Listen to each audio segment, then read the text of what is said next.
किसी ने बड़े कमाल की बात कही है कि देर से बनो लेकिन जीवन में जरूर कुछ बनो, क्योंकि वक्त के साथ लोग खैरियत नहीं हैसियत पूछते हैं।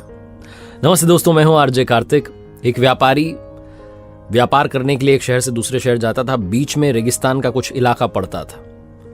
वो जो आदमी था वो बड़ा नेगेटिव सोच वाला आदमी था। हमेशा शिकायत करता था कि ये हो जाता तो वो हो जाता, ये नहीं है, इसकी कमी उसकी कमी है। रेगिस्तान से जा रहा था, उसकी जो पानी की बोतल थी वो खाली हो चुकी थी। उसे बड़ी जोर की प्यास लग रही थी। उसे गुस्सा आ रहा था कि रास्ता बड़ा लंबा है, रेगिस्तान पार करना पड़ता है। आसमान की तरफ देख करके कह रहा था कि क्या जगह बना दी आपने। अगर मेरे पास में बहुत सारा पानी होता, बहुत सारे रिसोर्सेज होते तो इस जगह पर हरियाली कर देता, खेत लगवा देता, बना देता माहौल अलग। आसमान की तरफ देख करके कह रहा था, ऐसा लग रहा था जैसे ऊपर वाले से जवाब की प्रतीक्षा कर रहा हो कि भगवान कुछ कह दे। कमाल ये हुआ कि जैसे ही उसने नीचे देखा तो उसे अपनी आंखों के सामने एक कुआं दिखाई दिया। एक चमत्कार सा हो गया, वो घबरा गया। उसने कभी उस रेगिस्तान में कुआं देखा नहीं था। थोड़े से कदम आगे बढ़ाकर पहुंचा कुएं के पास में तो देखा कुआं जो था पानी से लबालब भरा हुआ था।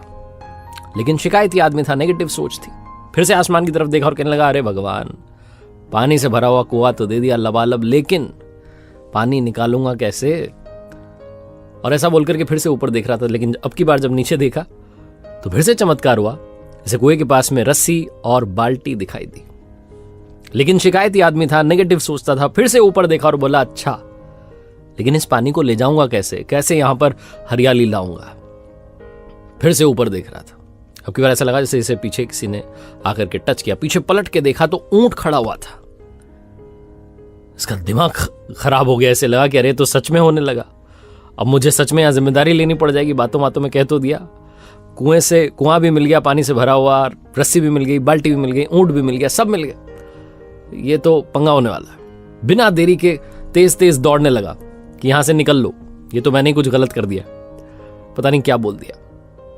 ये भाग रहा था, उस जिम्मेदारी से बच रहा था। तब ये कागज उड़ करके आया और इसके शरीर पर आकर के चिपक गया। उसने उस कागज को देखा तो उस पर लिखा हुआ था कि मैंने तुम्हें पानी दिया, कुआं दिखाया, बाल्टी दी, रस्सी दी, पानी ले जाने का साधन दिया, अब क्यों बच करके भाग रहे हो? इस आदमी को लगा पता नहीं क्या हो रहा है मेरे साथ। दौड़ते दौड़ते रेगिस्तान पार कर गया, लेकिन उसे हरा भरा नहीं बनाया। ये कहानी सिखाती है कि हम में से बहुत सारे लोग ये कहते हैं कि बड़े स्कूल में पढ़ लिया होता, बड़े कॉलेज में चला गया होता, मेरे घर में पहले से पैसा होता तो ये हो जाता, वो हो जाता, ऑफिस में मेरा बॉस मुझे मदद नहीं करता है वरना मैं पता नहीं क्या कर देता। हम हमेशा शिकायतें ढूंढ रहे होते हैं, जिम्मेदारी से, अपनी जिम्मेदारी से बच करके भाग रहे होते हैं। ये कहानी हमें सिखाती है कि लाइफ में हम जो कुछ भी कर रहे हैं उसके लिए 100% खुद रिस्पॉन्सिबल हैं। 100% जिम्मेदारी हमारी है। तो दूसरों पर दोष देना, उनकी गलतियां बताना बंद कीजिए, अपनी गलतियों को सुधारना शुरू कीजिए।